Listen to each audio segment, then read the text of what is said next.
Seguramente usted ha oído hablar de grandes historias y de grandes personajes de la Biblia. Sabemos qué dice la Biblia, pero ¿qué dice la ciencia? Desde el libro del Génesis hasta Jesús de Nazaret, somos fruto de un milenario arraigado sistema de creencias del Próximo Oriente Antiguo. Nuestra cultura, nuestras tradiciones, se basan en los textos bíblicos. Pero, ¿qué nos dice la ciencia histórica? Entre en un mundo en el que la ciencia y la Biblia se unen de la mano de la arqueología. Está usted en Debates sobre Arqueología Bíblica, un espacio virtual pionero en la divulgación de la historia en relación con el mundo bíblico. Un espacio desde la ciencia para todos, dirigido por Gerardo Jofre. Bienvenidos, estimados compañeros y miembros del grupo Debates sobre Arqueología Bíblica. La verdad es que hacía tiempo que ya no hacía un vídeo yo mismo. Y digo, voy a hacer un vídeo porque hace tiempo que no estoy haciéndolo para el grupo. Y la verdad es que aquí, junto a esta reproducción de nuestra famosa Venus de Milo, que está en el Louvre de París, y esto es una reproducción, la auténtica pues mide 2,11 metros, es del año 100 al 130 a.C., de una época helenística sugeridamente interesante. Fue hallada en Milo, en la isla de Melo o Milo, en lo que es la zona del Egeo. Después fue comprada, adquirida y llevada a Francia y actualmente está en el Museo del Louvre. Pues junto a ella vamos a hablar de un tema interesante y es los llamados patrones de recurrencia. La investigación del Jesús histórico se basa principalmente en el material arqueológico del que extraemos la información acerca del contexto cultural, político y religioso en el que vivió Jesús. Los personajes que aparecen citados en los evangelios de los que han encontrado vestigios arqueológicos de conexión son los propios que también aparecen en los textos del cristianismo primitivo y en los propios evangelios. Las obras que nos han llegado hasta ahora de los historiadores también se tienen en cuenta, los clásicos, ¿no? El uso de unos criterios a aplicar sobre el material textual para juzgar la autenticidad de las tradiciones sobre Jesús. Estos criterios son unas normas filológicas a las que deben atenerse todo investigador que permite saber si estamos ante un hecho o un dicho que se remonta al Jesús de la historia o si es un añadido posterior. En mi explicación del método crítico de la última vez, hablábamos en su momento del criterio de semejanza o disimilitud, hablábamos del criterio de dificultad, hablábamos del criterio de atestiguación múltiple, hablábamos también del criterio de coherencia o de consistencia y también hablábamos del criterio de plausibilidad histórica. Pues bien, ahora, además de estos criterios, existe una nueva herramienta para el estudio del Jesús histórico que se llaman los patrones de recurrencia o patrones recurrentes. Un patrón de recurrencia son aquellas tradiciones sobre Jesús en las cuales se encuentran motivos recurrentes en las fuentes evangélicas.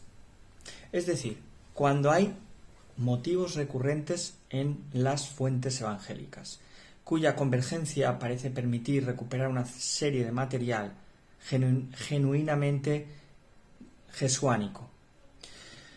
Cuando la misma idea, es decir, el patrón, la misma idea, se repite en las fuentes y esta idea se transmite de manera global y convergente en un determinado rasgo del personaje, lo que permite alcanzar con seguridad un aspecto propio de Jesús, lo que tenemos es un patrón de recurrencia.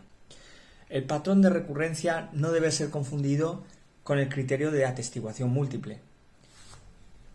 En este, un dicho o un acontecimiento particular se ve atestiguado al menos más de una vez en más de una sola o única fuente, mientras que el fenómeno al que nos referimos, el de atestiguación recurrente, es decir, el hecho de que un tema o motivo se encuentra repetidamente en la tradición. Los patrones recurrentes determinan la autenticidad de cada una de las unidades del material que evaluamos. Los dichos o los acontecimientos individuales pueden remontarse o no a tiempos de Jesús, pero lo que realmente resulta significativo aquí es la convergencia de los testimonios en un sentido preciso. Es decir, la existencia de patrones de recurrencia permite proceder ulteriormente a una reconstrucción crítica. Por supuesto, cabe preguntarse cuál es el verdadero alcance de esas posibilidades, ¿no?, que abre esa recurrencia de motivos, y si no permitirá únicamente un fundamento relativamente minimalista. Vamos a ver, en definitiva, si lo que vamos a ver es algo relativamente reducido, es decir, si esos patrones de recurrencia lo único que nos van a dar son unos datos muy básicos, muy reducidos, en la medida que la atestiguación recurrente puede establecer la proveniencia jesuánica de Jesús de motivos generales, pero no de formulaciones específicas. Lo primero que debemos hacer, por lo tanto, es eliminar el patrón de recurrencia sobre aquellos elementos que puedan ser ya dudosos, y detengámonos, por lo tanto, en aquellos elementos que ya son admitidos, al menos como base de discusión, por todos o por bastantes de los estudiosos, ¿no?, la mayoría de ellos. Por ejemplo, hay elementos admitidos como que Jesús fue crucificado, fue ejecutado mediante un castigo romano, ¿no?, habitual para esclavos y para rebeldes, después que el gobernador romano pronunció, pues, una sentencia contra él. Tenemos dos lestai, ¿no?, en griego, dos bandidos que fueron crucificados junto a Jesús, el uno al lado del otro, es decir, que fue una crucifixión colectiva, ¿no? Al menos dos personas, dos insurrectos, aparecen crucificados junto a Jesús. El titulus crucis, el título de la cruz, rey de los judíos, la presencia recurrente, patrón recurrente, en los interrogatorios de Pilato sobre ¿tú eres el rey de los judíos?, o la cuestiona ¿tú eres el rey de los judíos?, indica que ocupó un lugar destacado como base en la acusación de Jesús, ¿no? Y el hecho de que Jesús no aparezca nunca negando esa acusación sugiere que él se consideraba rey. Y la burla de Jesús por los soldados al servicio de Roma implica una parodia burlesca también, ¿no?, sobre el rey. Incluye ropa púrpura, una corona de espinas, arrodillarse ante él, insultándole, según la opinión de los soldados externos, totalmente al movimiento de Jesús, con lo cual podemos decir que es un patrón recurrente de que Jesús fue condenado por querer ser rey. En algún momento, por lo tanto, Jesús se afirmó ser rey, si no, no hubiera habido esa acusación.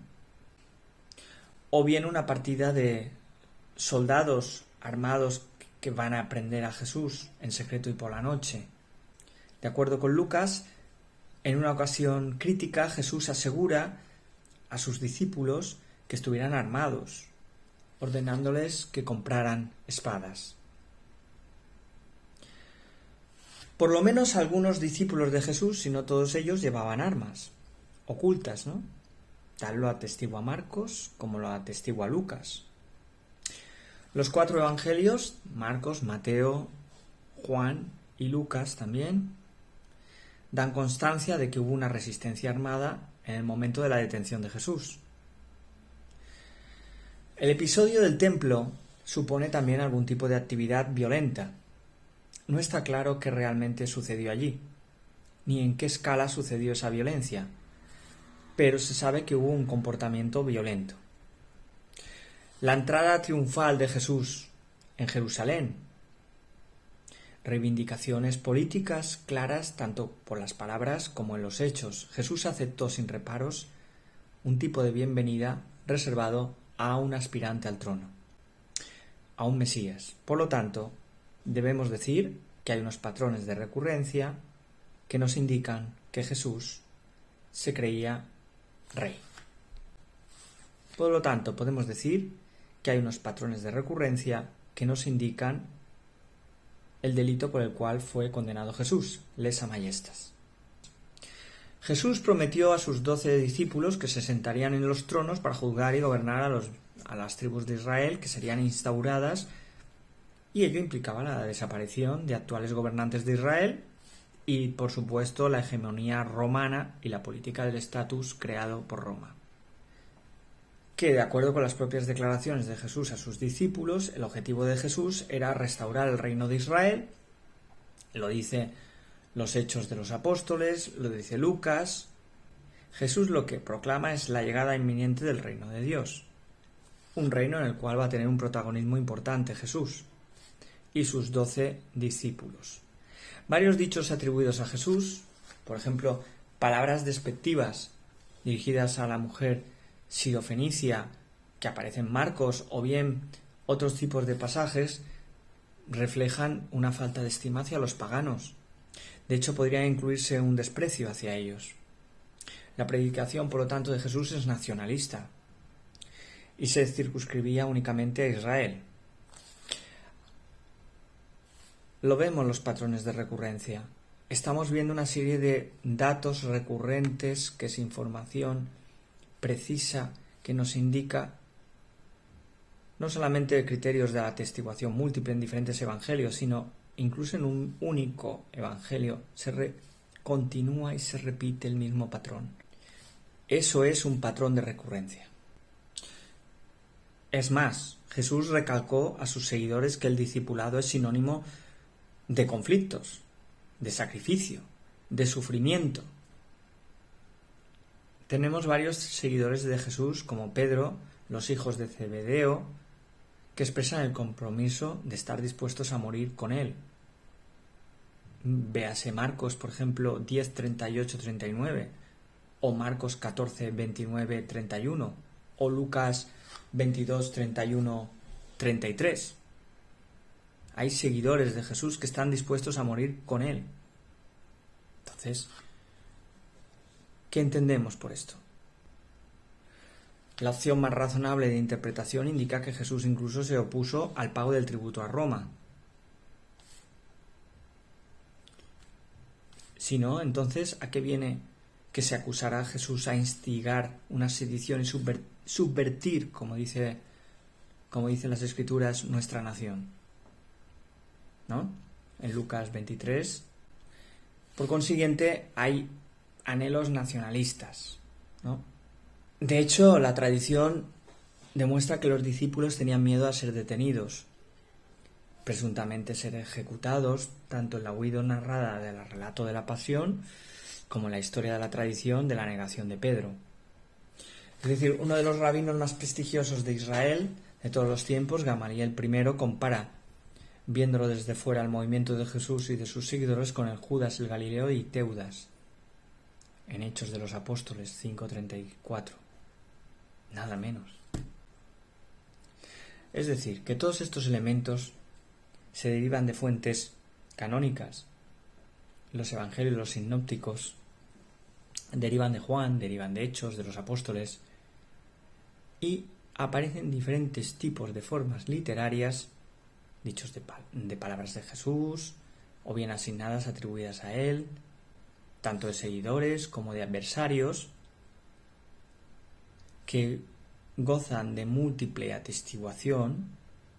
Así que el uso de los patrones de recurrencia no significa por sí mismo, aunque algunos investigadores lo hayan propuesto, el rechazo o la exclusión del uso de los ya tradicionales criterios de autenticidad.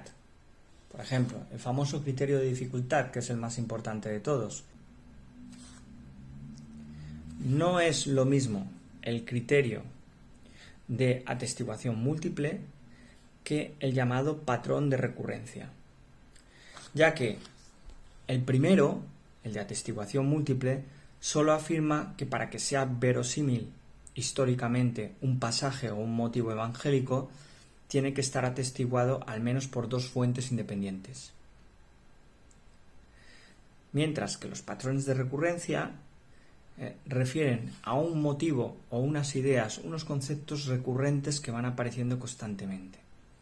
Y estos pueden aparecer no en dos fuentes independientes, sino en una única fuente.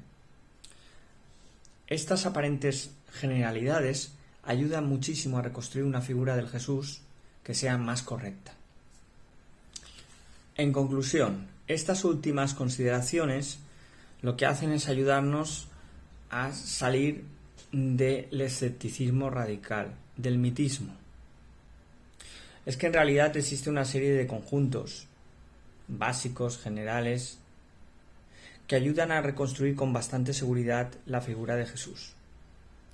La reconstrucción crítica posterior puede ayudarnos mediante otros medios, pero hay que partir de bases seguras, y esas bases seguras no las da los patrones de recurrencia. O sea, primero tenemos que encontrar los patrones de recurrencia y después complementarlos y ayudarnos con los criterios históricos, con los criterios que utilizan los historiadores. Así, por ejemplo, Antonio Piñero nos dice que esos patrones son ante todo puntos de partida seguros, no el final de la investigación. No tenemos que hablar de los patrones de recurrencia como el final de todo, sino como el principio. Lo que hacen es completarse esos patrones con los criterios que utiliza el historiador. Un saludo a todos y nos vemos en la próxima.